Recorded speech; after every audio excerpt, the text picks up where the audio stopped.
Luke 20. One day, as Jesus was teaching the people in the temple and preaching the gospel, the chief priests and the scribes with the elders came up and said to him, "Tell us by what authority you do these things, or who it is that gave you this authority." He answered them, I also will ask you a question. Now tell me, was the baptism of John from heaven or from man? and they discussed it with one another, saying, If we say from heaven, he will say, "Why did you not believe him?" But if we say from man, all the people will stone us to death, for they are convinced that John was a prophet. So they answered that they did not know where it came from.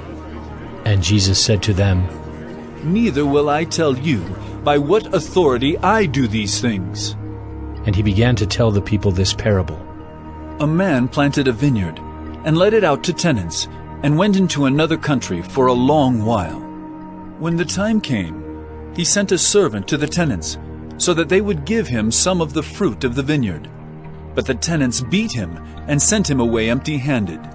And he sent another servant, but they also beat and treated him shamefully and sent him away empty-handed. And he sent yet a third.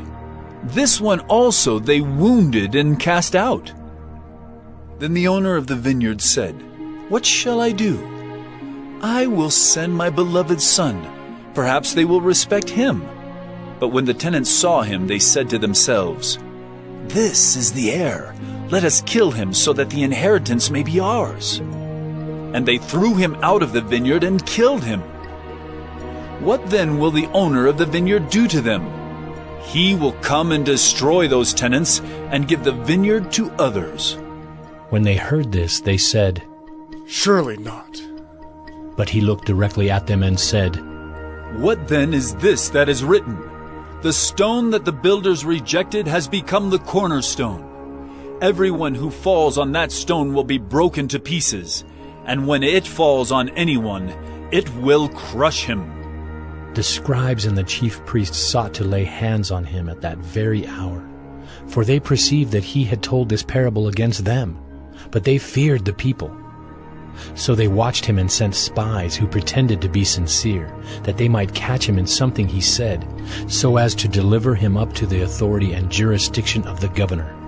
So they asked him, Teacher, we know that you speak and teach rightly and show no partiality, but truly teach the way of God. Is it lawful for us to give tribute to Caesar or not? But he perceived their craftiness and said to them, Show me a denarius. Whose likeness and inscription does it have?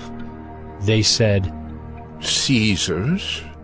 He said to them, Then render to Caesar the things that are Caesar's, and to God the things that are God's. And they were not able in the presence of the people to catch him in what he said, but marveling at his answer they became silent.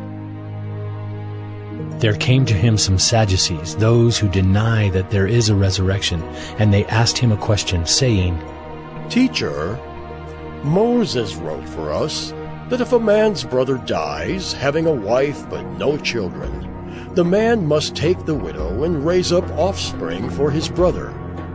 Now there were 7 brothers. The first took a wife and died without children. And the second and the third took her, and likewise all 7 left no children and died.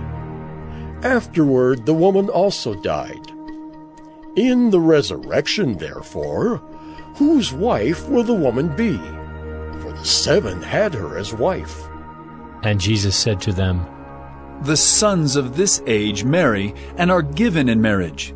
But those who are considered worthy to attain to that age and to the resurrection from the dead neither marry nor are given in marriage. For they cannot die any more, because they are equal to angels and are sons of God, being sons of the resurrection. But that the dead are raised, even Moses showed, in the passage about the bush, where he calls the Lord the God of Abraham and the God of Isaac and the God of Jacob.